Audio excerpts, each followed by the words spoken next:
Hey guys, and welcome to Compound Body once again today. Today, I want to do a very common exercise that I see people execute at the gym all the time. A lot of persons they may do it incorrectly, and a lot of persons they do it correctly. But this video is especially for those persons who want to learn the technique, as well as those persons who may be having issues with the technique. Now, this is called the cable rows. Now, with the cable rows, you can use different grips. So this is not the only grip that you can use. You can actually use a bar like that, or you can use, there's various bars that you can use. Now, with that being said, this exercise, it works the lats, so the back.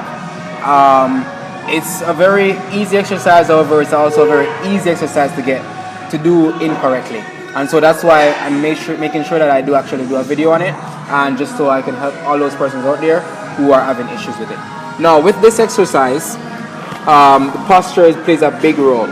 So what that means is, when you're doing this exercise and you place your feet up here, you don't want your feet, first of all, to be too close like this.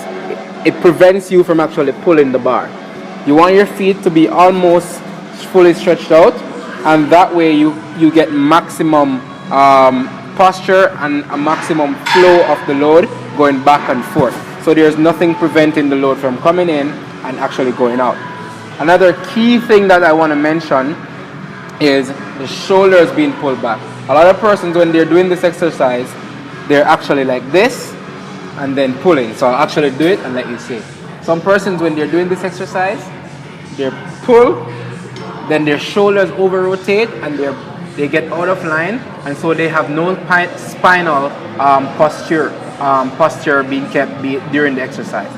So if you're like that, then you're basically going into a stretch of the muscle, and then you're pulling again, which means that at any point in time you can actually either pinch the nervous system pinch the nervous system, or you can actually have a shoulder impingement. So what you actually want to do when your feet are up here and you're like that, you want to pull the shoulders back and you want to sit upright. Now the technique is done in two different ways. You can either be slightly forward or you can be directly upright. The moment you're back like that and you're pulling like that, there's too much pressure on the traps and you're having too much trap activation and too much arm activation. Therefore, you're not actually hitting the back muscles very correctly. So what you look like, if you're doing it correctly, shoulders back, you're in a posture. My back muscles are already activated even though I've not started the pull. And so the moment I pull the load, my back muscles are now fully contracted. When I release, as you can see, my posture is kept, slightly bend, pull again right into the abdominal. Some persons, when they're also doing this exercise, they may tend to pull too high. As you can see, when I pull too high, it's all in my shoulders as opposed to dropping the shoulders and pulling for my back. Okay? So, pull, pull, pull, pull. Okay? Posture, pull, pull, pull, pull. And as you can see, during the exercise, I did not once rock forward or go back. This is a very key point to note, because when you rock forward and rock back like that, you can actually end up damaging the nervous system or hurting the spine.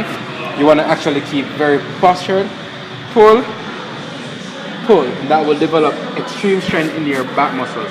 Alright guys, if you're having issues with your technique, please send us a video on Instagram at Compound Body. We'll just help you with your technique. And don't forget to subscribe right now. Leave your comment in the comment section, and I'll see you next time.